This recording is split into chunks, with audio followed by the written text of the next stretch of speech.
really hard to see me, but this is a poem Dyani asked me to read. So, God's always behaved like the people who created him.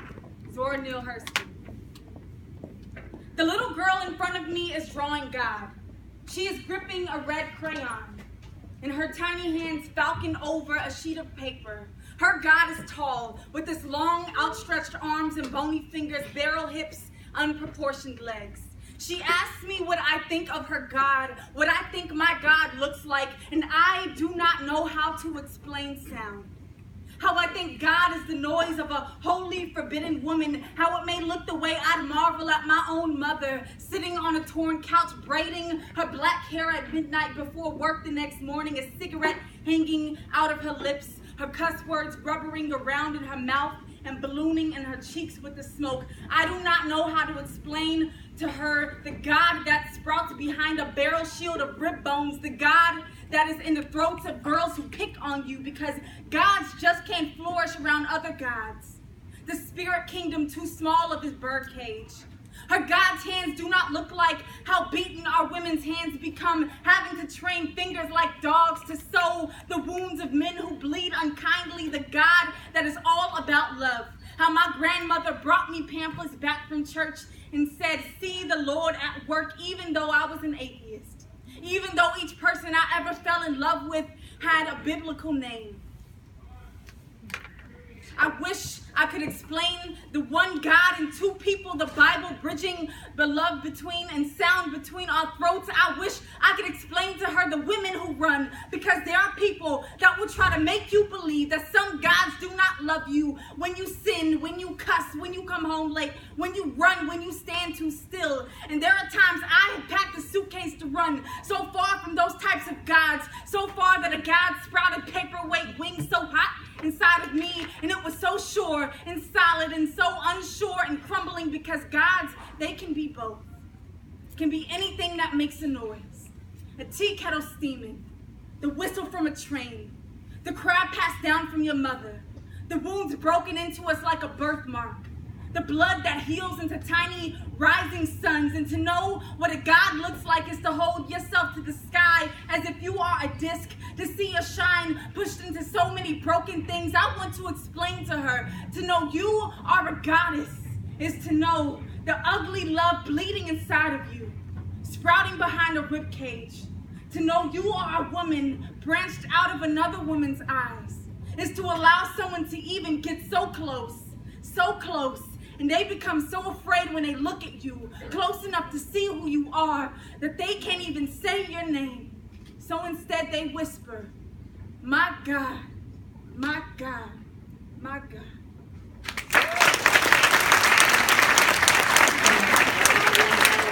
So one reason that poetry really appealed to me was because that I could talk about anything that happened in life or something that I was struggling with. And I realized that that was a big part of me. And so, raise your hand if you've ever felt secluded or left out or needed someone or something. I did too. So I was adopted when I was about 4 years old. I was born in Virginia, and then I moved here. And you know, when you're younger, you don't really know much, so coming here wasn't a big deal. But it started happening like during grade school, where people could answer questions that I couldn't really answer. Like, why am I so short? Do I have really nice hair because of my mom or my dad?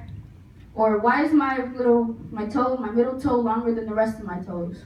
I'll never know, because I can't ask anybody that. And I realized that I used to think that adoption was all of me, that it was my definition, but poetry helped me realize that it's only one part of me, that writing was something that I could use to find myself. Raise your hand if you can say right now, "I am something," with anything behind it. Yeah. It's actually a lot more than I thought. Psychologists say that 35% of us do not know what our identity is. And I think that number is a lot higher because I still don't know. I'm young, I'm learning. You guys back there, you guys are young, you're gonna learn. And you're gonna make choices that are really hard. And you have to decide between one thing and another thing. And when you make hard choices, that's when you really realize who you are. Because it's okay to not have everything figured out right now. Just like it says right there. Like, we're all young and still learning. And just think about what makes you unique and what nobody else has that you have. Because poetry makes me unique, and I know that. And it's okay. How many of you have ever code switched before? I know I code switch. It's when you get in different situations and you act differently. And that's okay because it's part of your identity. Because you know that you can say certain things today, and when I finish my presentation, I can say certain things to my friends that I can't say to teachers, and that's fine. And so just be yourself, because like Obama up there, haters gonna hate, man. They're always going to. So just be you, because nobody else. And life is gonna happen. So there's another study showing the progression of people. So it's a 10-year-old from a 30-year-old.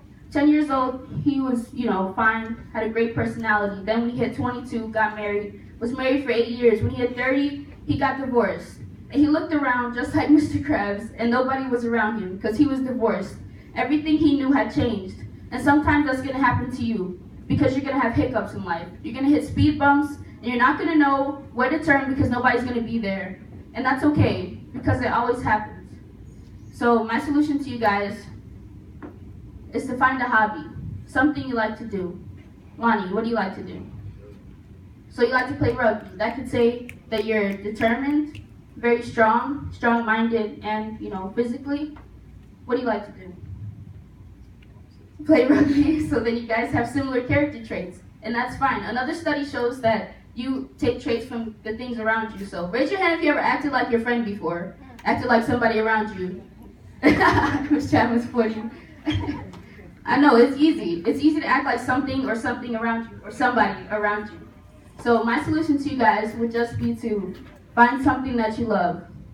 Find something that you love and think about the aspects about it that make you who you are. Like, I like to write poetry, which means I'm creative, I'm good with my emotions, and I can listen pretty well. Tanisha, what do you like to do? Play basketball. That means that she's also determined because every time you shoot, you don't make it, but she keeps going because she has drive and determination. So just find something you love and think about what about that thing makes you you. Thank you.